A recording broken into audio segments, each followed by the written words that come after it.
이천년 여러분 안녕하세요. 오늘도 수요일날 설교로 여러분을 찾아뵙게 됐습니다. 오늘은 제가 처음 인트로 부분에 내 안에 사는 이라는 찬양으로 설교를 시작했습니다. 여러분 이 찬양 들으면 어떠한 느낌이 드시나요? 저는 굉장히 오래된 찬양이기는 하지만 이 찬양을 들으면 정말 예수 그리스도가 내 안에 오셔서 나를 다스리는구나. 그래서 거듭난다라는 것은 내 겉모습이 변하는 것이 아니라 내 안이 변하는 거구나 라는 것을 다시금 생각하게끔 만드는 그러한 찬양인 것 같아요. 그렇죠, 여러분? 복음을 믿는다라는 것은 겉모습이 변하는 게 아니잖아요. 우리 안에 있는 마음이 변화되는 것이 바로 복음으로 거듭나는 것이죠. 그래서 여러분 예수님 믿고 변화된다라는 것은 언뜻 보기에는 눈으로 보이지 않습니다. 겉으로 티가 나지 않아요. 그래서 말로만 예수님을 믿는다고는 할 수 있지만 실제로 안 믿을 수 있는 게 가능하다는 것이죠. 그렇다면 우리 이러한 질문 던져봤으면 좋겠어요. 그렇다면 정말로 내 안에 예수님이 사시는지 우리는 어떻게 알 수 있을까? 다시 말해서 예수님을 정말로 사랑하고 그분을 나의 최우선으로 삼고 섬기며 내가 살아가고 있는지를 어떻게 알 수 있을까요? 이것에 대한 대답을 저는 성경을 통해서 한번 이야기를 나누도록 하겠습니다. 특별히 성경의 가장 마지막 장이죠. 요한계시록을 여러분과 함께 나누도록 하겠습니다. 제가 크게 세 가지 주제를 가지고 오늘 말씀 전할 텐데요. 첫 번째는 요한계시록을 살피기에 앞서서 우리가 요한계시록을 어떻게 읽고 받아들여야 할 것인지에 대해서 살펴보고요. 두 번째는 오늘 본문이죠. 4대 교회에 보내진 본문의 내용을 함께 살펴보도록 하겠습니다. 그리고 마지막 세 번째는 이 말씀을 어떻게 우리 삶 가운데 적용할지에 대해서 말씀 나누도록 하겠습니다. 첫 번째입니다. 여러분 요한계시록이 도대체 어떠한 책이고 우리가 이 요한계시를 볼 때 어떻게 받아들여야 하는 것일까요? 여러분 요한계시록 다 읽어보시면 알겠지만 어떻죠? 굉장히 난해하고 읽기 어려운 책이 바로 요한계시록입니다. 왜 이렇게 어려울까요? 이유는 간단해요. 도대체 읽으면 무슨 말인지 모르겠다는 거죠. 용이 어떻고 황충과 정갈이 어떻고 하는데 정말로 수많은 비유와 상징이 난무하죠. 그래서 요한계시록을 읽다 보면 이게 무슨 판타지 소설인가? 그런 생각이 들 때가 많은 것입니다. 그래서 우리가 유독 멀리하는 성경에 뭐가 있죠? 레위기가 있고 요한계시록이 있습니다. 굉장히 힘들고 우리를 괴롭게 하는 책인 것 같아요. 좀 알기 쉽게 하나님께서 기록을 해주면 좋을 텐데 왜 이렇게 어렵게 또 비유와 상징을 사용해서 우리에게 말씀하시는 것일까요? 저는 이런 예를 한번 들어보도록 하겠습니다. 여러분 서점에 가보시면 어떻죠? 여러 가지 다양한 책들을 우리는 서점에서 볼 수 있습니다. 거기에는 어떤 책이 있죠? 역사책도 있을 것이고 시집, 소설책, 법률책, 판타지 굉장히 많은 종류의 책이 꽂혀 있는 것을 우리는 볼 수 있습니다. 여러분 성경도 마찬가지예요.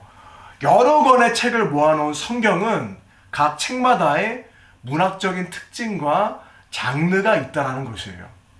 그래서 성경은 마치 다양한 책이 전시되어 있는 서점이라고도 말할 수 있는 것입니다. 그 중에서 여러분 우리는 가장 마지막에 있는 요한계시록을 지금 보려고 하는 거예요. 여러분 요한계시록의 문학 장르는요 묵시 문학입니다. 좀 생소하죠? 묵시. 여러분 묵시라는 말이 생소할 수 있지만 이거 어떤 뜻이냐면 덮개를 벗기다, 감추인 것을 드러내 보이다 라는 의미를 가지고 있습니다. 비밀을 폭로하다 라는 뜻도 가지고 있어요. 그래서 다른 말로 계시라고도 합니다. 그래서 요한 계시록인 것이죠. 그래서 묵시 문학의 특징이 무엇입니까? 정리하자면 감추인 것을 드러내는 것이 바로 묵시 문학이라고 할 수 있는 것이죠. 예를 들어서 여러분 이런 겁니다. 여러분 어린 물고기 2마리가 헤엄을 치고 막 가고 있었어요. 그런데 저 맞은편에서 나이가 많이 든 원로 물고기가 어린 물고기와 마주친 겁니다. 그래서 나이 든 물고기가 어린 물고기를 보면서 이렇게 인사를 했어요. 얘들아 잘 있었지? 요즘 너희 물은 어때? 라고 인사를 했습니다. 그러자 어린 물고기들은 그 인사를 듣고 이게 무슨 말이지? 라고 한참 동안 생각하다가 갑자기 옆에 있는 물고기를 보면서 어린 물고기가 얘기를 했어요. 도대체 물이 뭐지? 여러분, 이게 무슨 이야기일까요? 이 이야기가 말해주고 있는 것이 무엇이냐면, 여러분, 이 어린 물고기들은요, 평생을 물 안에서 헤엄을 쳐왔습니다. 그래서 이들에게 있어서 물이란 너무나 당연하고 너무나 편안하고 익숙한 것이 바로 물이죠. 역설적이게도요, 여러분, 너무나 익숙하고 편안하기 때문에 그 물고기들은요, 물이라는 것 자체를 인식하지 못하고 산 것입니다. 그래서 도대체 물이 뭐야? 라고 그들은 질문했던 것이죠. 그런데 나이가 많은 물고기가 와서 이들을 흔들어 깨운 거예요. 이게 물이야 라고 실체를 깨닫게 한 것이 그 나이 든 물고기에 너희들 지금 물이 어때? 라는 질문이라는 거예요. 여러분, 저는 이 이야기가 바로 묵시문학의 역할을 우리에게 보여주고 있다고 합니다. 묵시문학은요, 우리로 하여금 흔들어 깨웁니다. 단조로운 생활 가운데 익숙함과 평안한 가운데 있는 우리들에게 찾아와서 너희들 지금 물이 어때? 지금 너희가 보고 느끼고 있는 것들 지금 괜찮아? 정말로 이 세상에 바라보고 있는 것이 무엇이지? 라고 우리를 흔들어서 깨우치고 있는 것이 바로 묵시 문학이라는 거예요. 대표적인 예로 여러분, 로마 제국을 보면 여러분 어떻죠? 당시 시대에 있어서 로마는요, 최고입니다.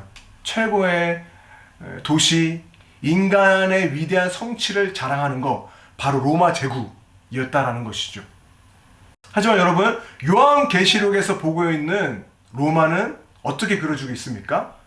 여러분, 하늘의 시각에서는요, 로마는요, 인간의 위대한 성취와 화려한 나라가 아니라 로마를 괴물로 그리고 있어요. 반대로요, 로마로부터 핍박받는 교회, 그야말로 초라하고 볼품 없잖아요.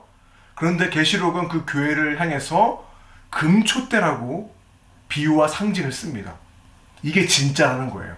우리가 지금 바라보고 있는 세상을요, 낯선 비유와 상징을 써서 깨우쳐 보여주는 것이죠. 감춰있던 것을 이렇게 덮개를 드러내서 실상을 보는 거예요. 겉으로는 로마였지만, 화려한 로마였지만 실상은 교회를 핍박하는 괴물이었던 것이고, 겉으로 보기에는 너무나 볼품없는 핍박받는 교회였지만 그야말로 영광스러운 금촛대와 같은 세상을 밝히는 것이 바로 교회였다라는 것이죠. 여러분, 이렇게 묵시 문학은요, 우리에게 실체를 보여주고 있습니다. 그렇다면 두 번째로 묵시적인 이렇게 관점으로 오늘 본문을 한번 살펴보도록 하겠습니다. 여러분, 오늘 본문의 말씀은요, 7교회 보내는 편지 중에 5번째 교회죠. 4대 교회에 보내진 편지의 내용을 우리 함께 살펴보도록 하겠습니다.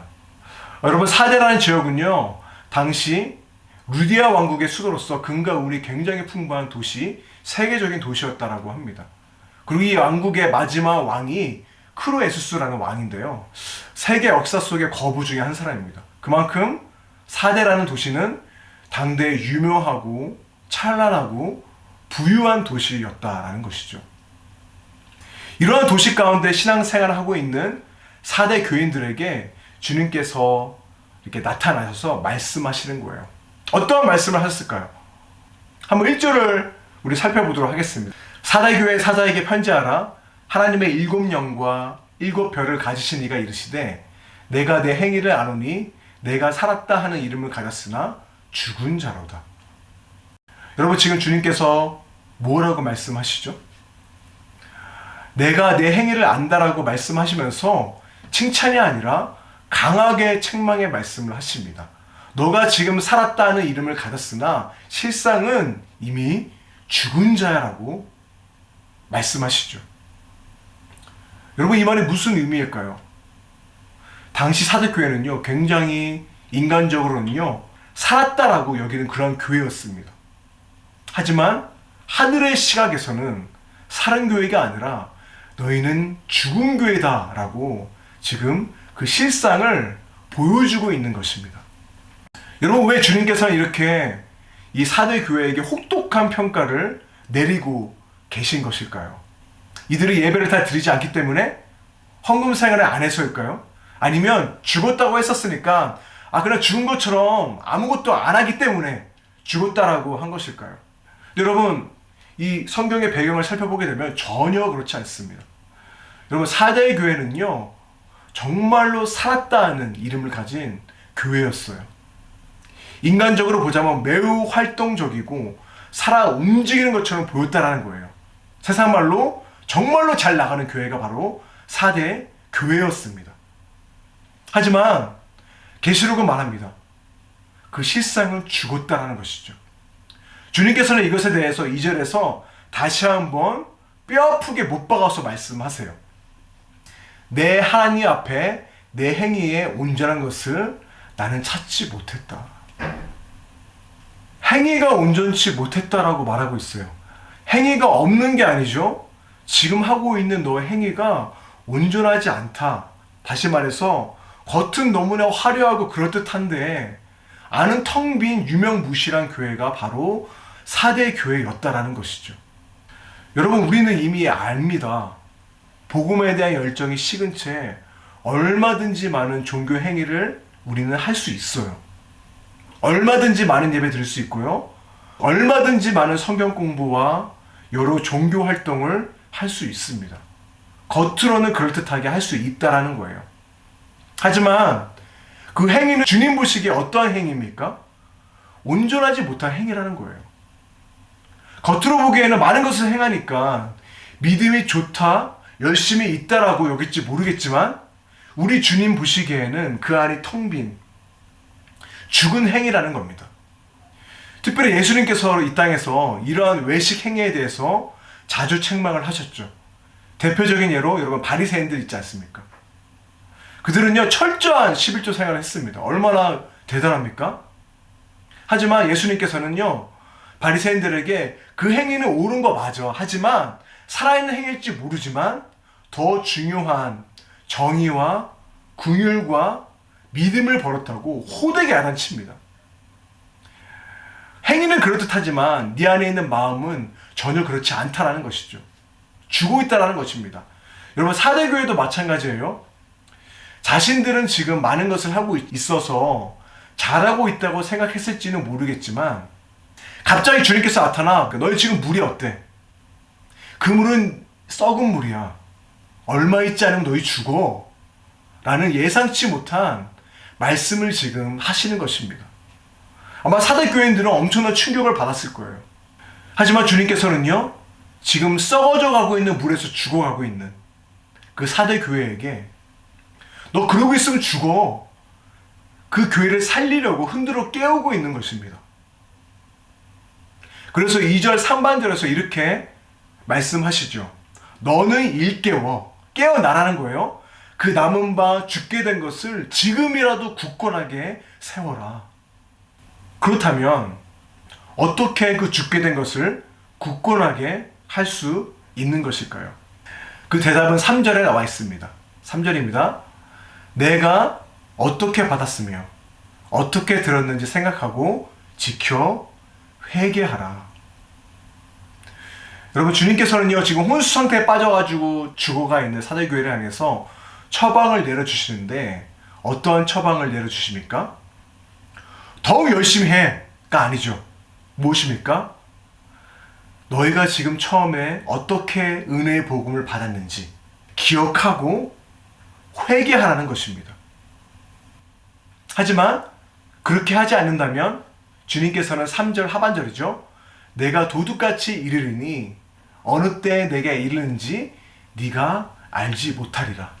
도둑같이 언제 방문한다는 예고 없이 갑작스럽게 오셔서 방문하셔서 심판하신다라고 주님께서는 지금 경고하고 계시는 것입니다. 그렇죠 여러분, 세 번째입니다. 이 말씀을 가지고 어떻게 우리 삶 가운데 적용할 수 있을까요?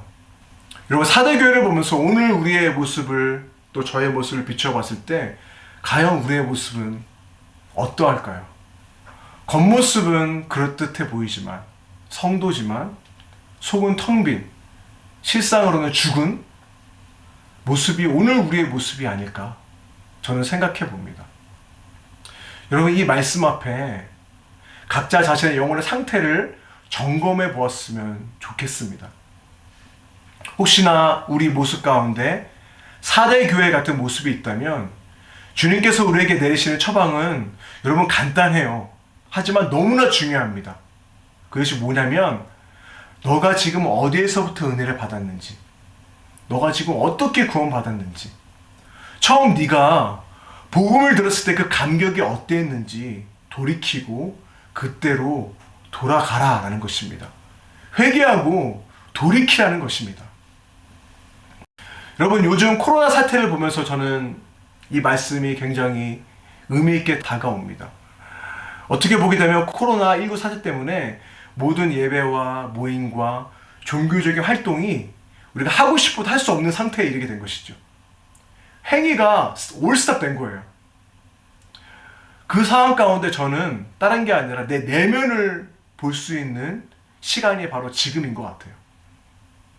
많은 것을 했을 때는 내가 그럴듯해 보일 수 있지만 아무것도 안 하니까 정말로 내 영혼의 상태가 어떠한지를 돌이킬 수 있는 시간이 지금이지 않을까 저는 생각을 해보게 되는 것 같습니다. 그래서 여러분, 제가 했던 많은 설교와 찬양 인도와 많은 것들을 지금은 못하고 있잖아요. 그래서 지금 매일 아침 기도하고 말씀 앞에 내 자신을 살피는 시간을 보고 있는데 저는 오늘 이 말씀이 너무 뼈아프게 다왔습니다. 목사라는 네임과 많은 종교적인 활동과 사역을 하고 있지만, 행위는 많지만 지금 너의 영혼의 상태는 어떠한지 예수님께서 말씀하시는 것 같아요. 너무나 분주하게 너는 많은 것을 행하지만 네 영혼의 상태는 너무나 빈약하다, 죽어 있는 것 같다라고 말씀하시는 것 같아서 저는 이 말씀이 너무나 저 자신 가운데 뼈아프게 다가오는 것입니다. 여러분, 온라인으로 예배를 드리고 많은 것들을 하면서 여러분 느껴지는 것이 무엇입니까? 저는 오히려 우리가 많은 것들을 하지만 그것을 하지 못함으로써 우리 내면을 살펴볼 수 있는 기회라고 저는 생각을 합니다. 내가 예배드릴 마음은 어땠는지, 내가 정말로 신령과 진정으로 예배했는지를 우리가 이 시기를 통해서 돌아볼 수 있다는 것이죠. 그래서 여러분, 이 시기를 내 내면의 신앙을 돌이킬 수 있는, 볼 수 있는 시간으로 삼으시기를 바랍니다. 그래서 여러분, 저는 오늘날 주님께서 교회에게, 사도교회가 말씀하시듯 너희들이 많은 것들을 하고 있지만 정작 그 마음 가운데 하나님을 사랑하는 마음과 복음의 감격이 살아있냐라고 묻는 때가 아닌가 저는 생각을 해봅니다. 사랑하는 이청년 여러분, 우리가 서로 보이지 못하고 많은 것을 하고 있지는 않지만 각자 하나님 앞에서 우리 마음을 점검해 보았으면 좋겠습니다. 인간은요, 내 마음을 숨기기에 너무 편하고 내 드러나는 모습으로 내가 있는 척하기 너무 쉬운 존재예요. 하지만 이 시기를 통해서 하나님 앞에 내가 정말로 온전히 서 있는지를 볼 수 있는 저는 조로의 기회라고 생각을 합니다. 여러분의 마음이 지금 어디 가운데 있습니까? 예수님을 처음 만났을 때 그 뜨거운 신앙과 그 마음들 지금 어디에 있습니까? 그때가 언제입니까? 주님께서는 말씀하십니다. 돌이켜 회개하라. 여러분, 저는 지금 이때가 바로 회개하고 돌이켜야 하는 때가 아닌가. 다시금 신앙의 본질로 우리가 돌아가서 말씀을 붙들고 복음 가운데 살아낸 것이 우리가 정말로 지금 이 시기 가운데 해야 되는 것이 아닐까 저는 생각을 해봅니다. 여러분, 예수님께서는 이미 죽었던 우리를 위해서, 살리기 위해서, 우리를 위해서 대신 죽으셨습니다. 그 은혜와 그 사랑으로 다시금 우리가 나아갔으면 좋겠습니다. 그래서 겉으로 있는 척하는 자들이 아니라 내면에, 내 안에 사는 이 예수 그리스도이십니다라는 이 찬양의 고백이 진실되게 터져 나오는 우리 모두가 되기를 바랍니다. 사랑과 구원의 간격으로 충만한 자들이 되기 원합니다. 그래서 이 코로나19 사태가 끝나고 우리가 다시금 모여서 함께 예배할 때 우리 마음이 회복되어서 복음의 간격으로 충만하여서 하나님 앞에 감격적으로 예배드리는 그날을 기대하면서 우리가 이 시기를 믿음으로 살아가는 이 시기를 보냈으면 좋겠습니다. 그래서 회개하고 돌이키기 위한 여러 가지 실천들을 제가 제안해 드리고 있습니다. 9시 기도와 금식 기도와 또 말씀 보고 또 기도에 대해서 하는 것들에 대해서 제가 강조하고 있는데, 여러분 우리가 비록 못 모일지라도 목장 안에서 이루어지는 말씀 나눔과 그런 것들을 행해가면서 정말로 초대교인의 심정으로 돌아가서 정말로 신앙의 본질을 붙들고 일어서는, 다시금 생명으로 일어서는 저와 2000년 여러분들이 되시기를 주님의 이름으로 축복합니다. 우리 함께 기도하겠습니다. 사랑의 주님, 하나님 말씀 앞에 우리가 섭니다. 하나님, 우리는 너무나 빈약한 자임을 고백할 수밖에 없습니다. 세상 가운데 너무나 쉽게 타협하고 예수 그리스도의 십자가 사랑을 너무나 기이 여기지 않고 성경이 아닌 세상의 기준으로 이끌려가 타협할 때가 너무나 많았음을 고백합니다. 하나님, 오늘 말씀을 통해서 우리가 돌이키게 해주시고 다시금 내 안에 죽었던 것들이 말씀으로 회복되는 은혜가 있게 하여 주옵소서. 코로나19 사태로 인해서 지금 많은 것들이 멈춰져 있는 시기입니다. 하지만 이 시기를 통해서 더욱더 우리가 우리 마음이 어디에 있는지를 보게 해주시고 신앙의 본질을 붙들고 다시금 복음의 감격으로 돌아가는 시간으로 사용될 수 있도록 아버지 우리 가운데 은혜를 베풀어 주옵소서. 하나님, 오늘도 치열한 삶 가운데 살아가는 청년들 많이 있습니다. 그들의 모든 필요와 모든 어려움들 주님 이미 아실 줄로 압니다. 오직 하나님을 붙듦으로써 소망 가운데 나아가는 청년들 되게 해주시고 그 시기를 믿음으로 능히 이겨내어 하나님의 살아계심을 경험하는 우리 청년들 될 수 있도록 붙들어 주옵소서. 우리 주 예수 그리스도의 이름으로 기도하였습니다. 아멘.